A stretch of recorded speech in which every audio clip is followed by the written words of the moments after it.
let's move on to problem number 2. And problem number 2 is something which a lot of people don't even think about when they have sleep problems. That is medication. Now, of course, if the doctor prescribed you a medication, you usually typically take it, these kind of sleeping pills and whatever tinctures. Once your body is used to that, to fall asleep, first of all, you don't get to the bottom of the real cause or causes for your sleep problems. It stops you from exploring or finding out. Secondly, your body gets addicted, used to that. I had a friend, she had problems to go to the bathroom. So she took some laxative tea to go to the bathroom. And she did this for a day, for a week, for a month. And now she's on it for 30 years. Her body cannot produce a normal stool without having that tea drug. Her body got used to it and got dysfunctional because we try to replace these normal functions by a chemical or by whatever natural chemical product, doesn't matter. It is not the natural way to do it. So medication is in many cases the cause for bad sleep.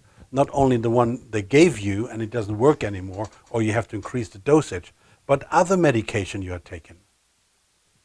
Let's say you take a medication, let's say, against headaches, right? That medication can have influences on your sleep, like any medication could have influences on your sleep. And if you take a second, third, let's say a second medication against pain in your shoulder, just to give an example.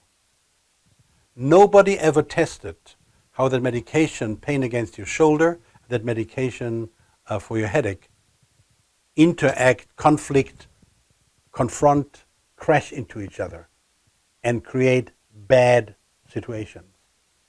Every company gives on their packaging some whatever, be careful about this, that, and the other, the side effects, but how these two interact with each other, you don't know. Nobody knows, and nobody cares. Nobody gives a damn. It's never been researched. And I know plenty of people, and you may know, who take 3, 4, 5 medications, 10 medications. I heard from people who take up to 20 different medications per day. And how they interact with each other, nobody knows, and nobody will ever find out or look for it. So, if you have sleep problems, just ask yourself the question, do I take medication? And is that medication questionable? I'm not saying you should stop medication. I'm not a doctor, I cannot give you that advice. In kinesiology, we can test people whether the medication really does well to them.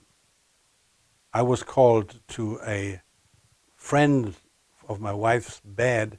She was in deep cancer 4 stage, close to dying. And she asked me, what do you think about these medications on her bedside? And I tested them in kinesiology as a private interest, not as a doctor, as a medical advice. And I could clearly see that all 4 products were counter-survival. They did not do any good to her, to my opinion. So it's a very difficult subject because you have to make a decision. Can these medications cause sleep problems? I cannot answer that. Maybe you can, maybe others who may help you. But you may consider, and you have to be aware, medication, even for a total different subject, not sleep related, may cause sleep problems. Is that acceptable? Okay. These are the medication sleep problems. All right, let's move to the next one. The next one, I typically get a lot of enemies with this one.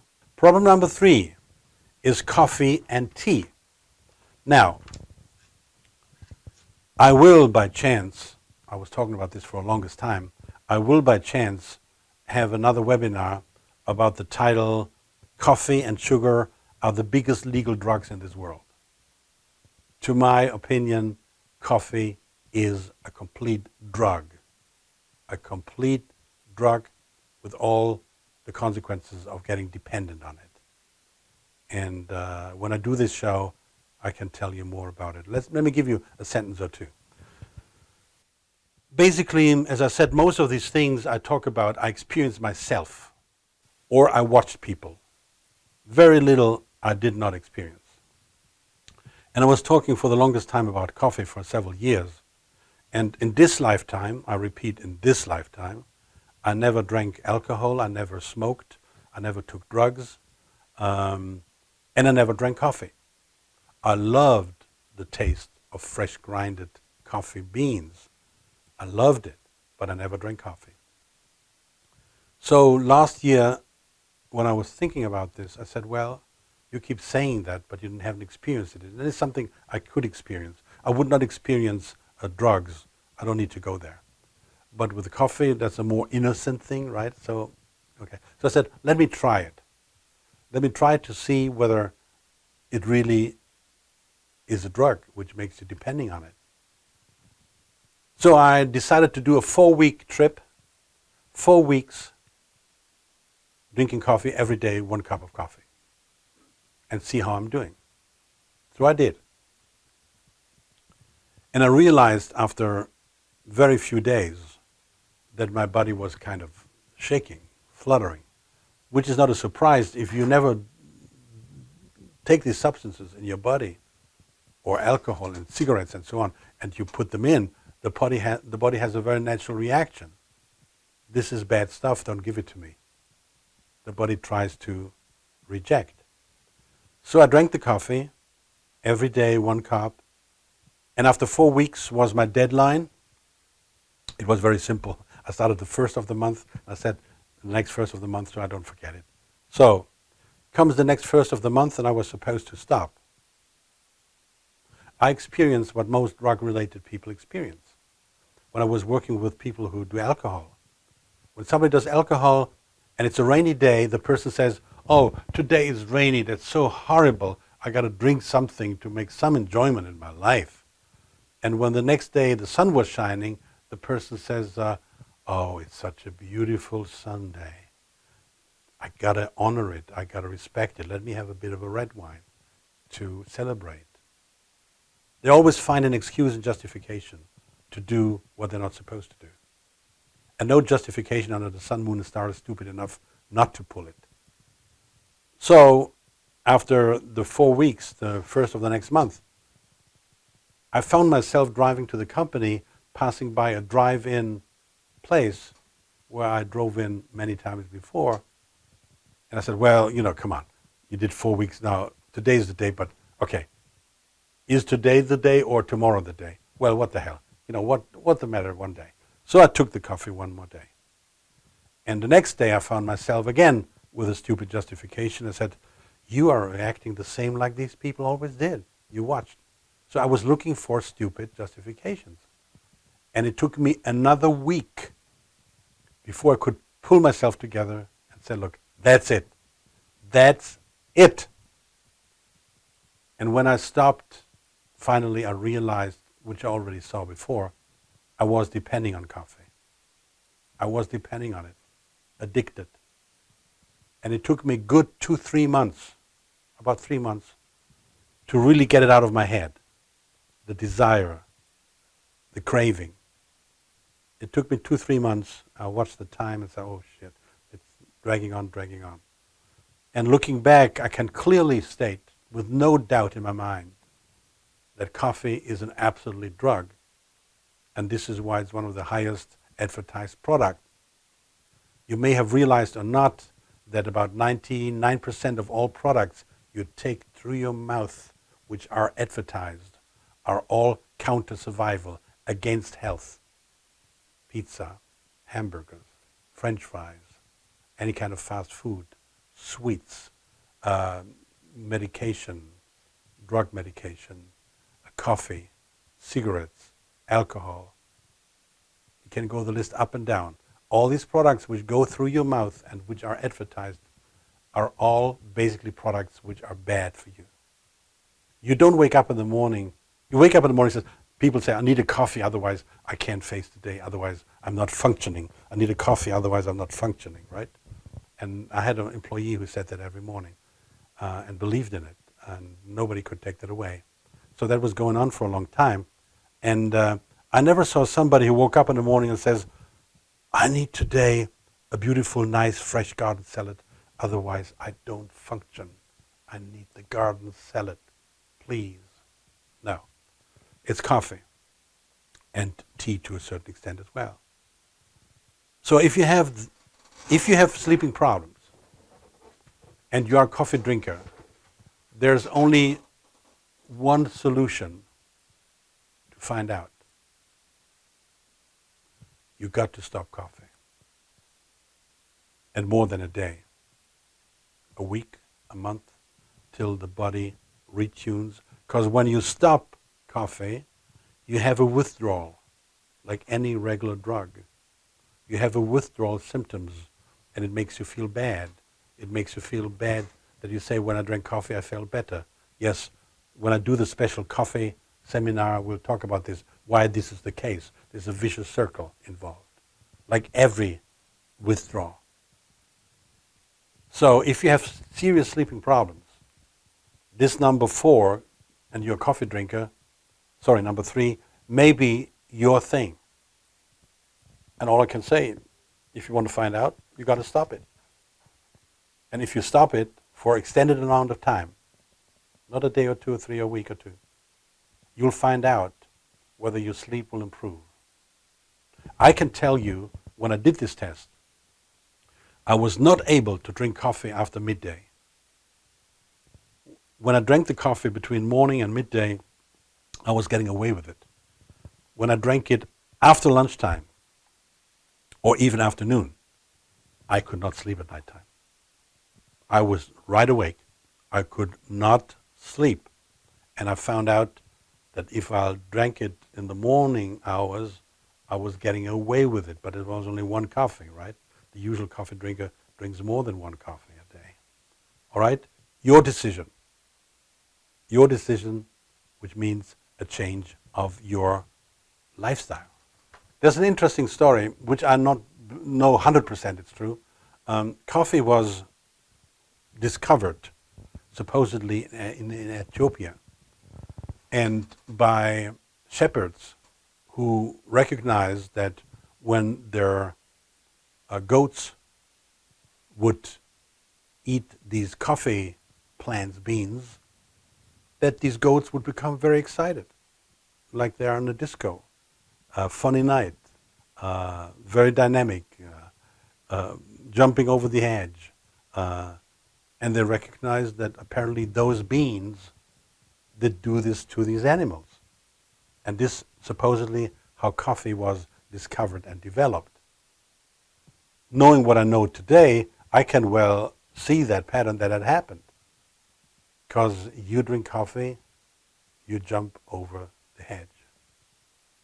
All right, so far so good? Right. So let's move on to problem number 4. Problem number 4 may sound strange to you at the very first moment. It is food. Yes, problem number 4 is food. Why do I say that? Well, I'm not saying you're not supposed to eat. Don't get me wrong. I'm not saying that you're not supposed to eat. But the way we eat is a bit different than what we usually think about food. To my opinion and experience, you should stay away from heavy meats at nighttime, and let's say from 4 or 5 o'clock in the afternoon, you should stop eating meat.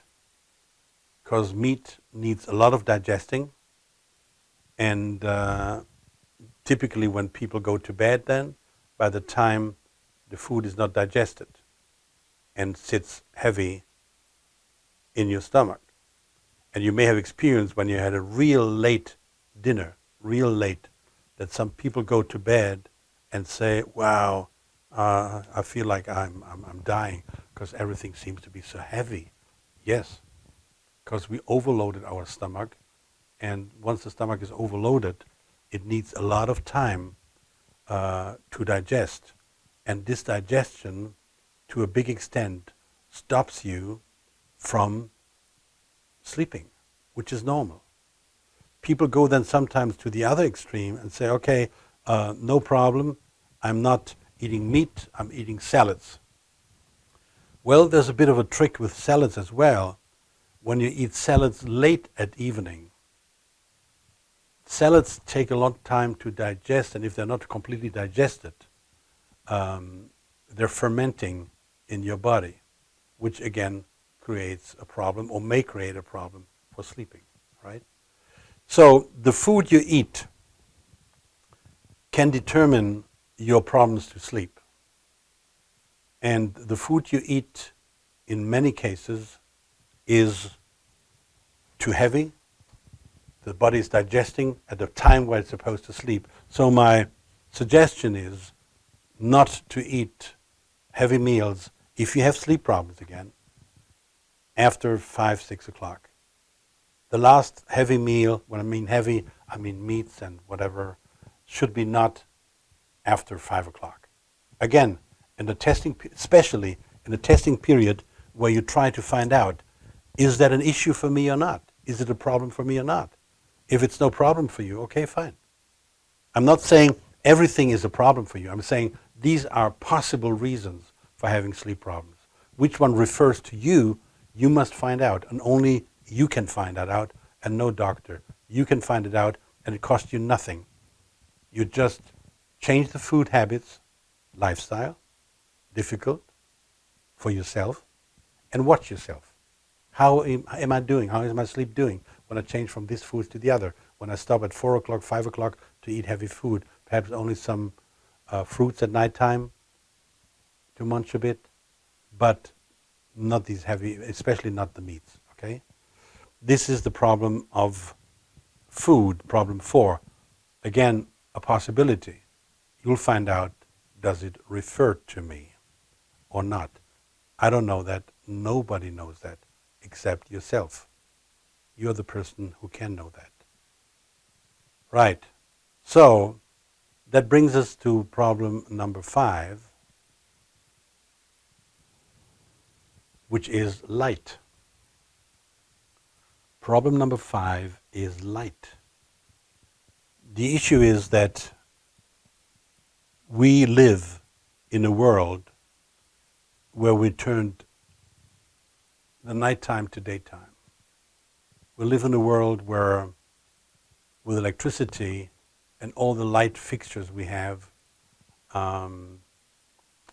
there's no big difference to nighttime anymore. We can do a lot of things we do at nighttime which before wasn't possible. Before it was candles and the daylight and the moonlight, and now within 200-300 years, after 10 million years of whatever, we have at our fingertips the remote controls for the lights. Now the problem is that all these lights are artificial, and the bulbs we're using are basically, except one, all bad. I'll give you some bulbs here. All these fancy bulbs, which you can buy nowadays, are all bad. All these fancy LED lights are all bad. They influence negatively your body and your health. There is no question. Nobody talks about it big time because it's business, right? It's business. If you have such a neon light, neon bulb, it flickers up to 50,000 times in a second. In a second, it flickers 50,000 times. Your eyes don't even consciously realize that, but it affects your brain and your body functions. Whether you know it consciously or not, it doesn't matter. It just happens. If you drink water which is contaminated, By taste, you will not realize that. But the body will realize it, and you're going to have some diarrhea perhaps. But intellectually, you have not realized it. The body does. So we think we can do everything to this body in this world which is technically possible. And that's the big, big mistake. These are all lamps, all lights, all bulbs, all fixtures which are bad. And there's only one bulb, one fixture, which is good, healthy, okay. The incandescent bulb. Yes, that's the only one. And funny enough, when I went to a home store, building store, don't want to mention all their names there, they're out there. And I tried to find these bulbs, 75, 90, 60, 90 watts. There were none.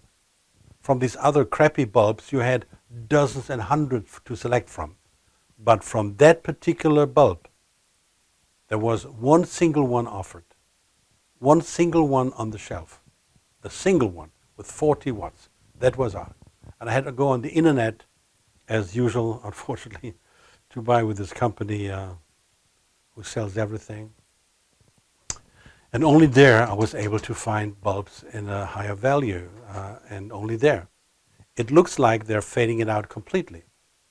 It doesn't surprise me. Everything which is good going to be stopped, and everything which is bad going to be promoted. That's the tendency over the last 50 years. And I have prepared one seminar which is basically called that most or all the inventions of the last 200 years which make our life easy, sexy and fluffy and enjoyable are all against nature and all against your body and your health.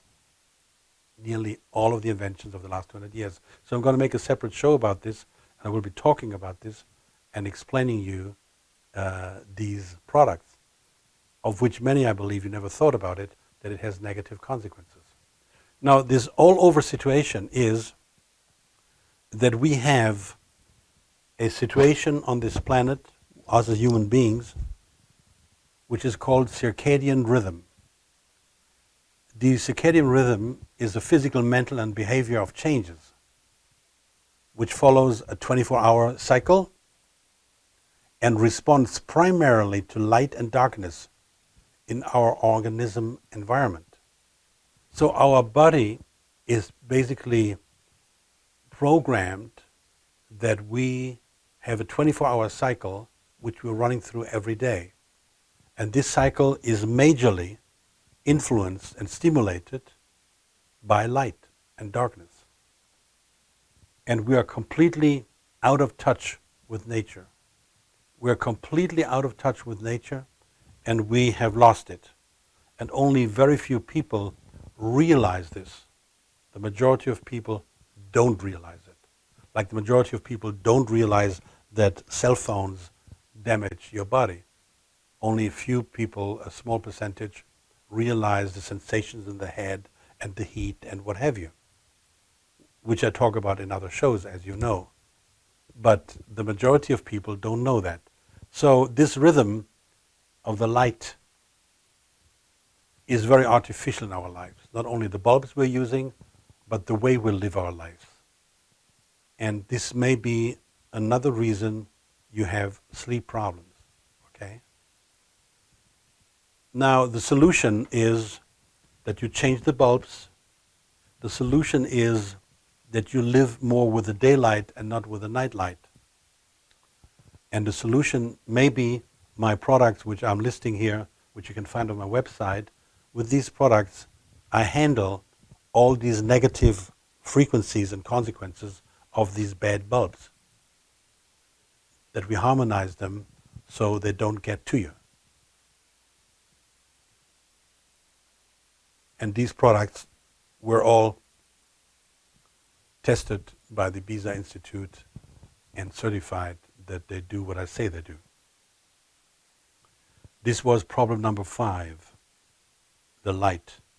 Think about it. If you have sleep problems, you look around which bulbs you're using, the lights, the intensity of the artificial lights and compare it with the light you are having in your lifetime. Okay?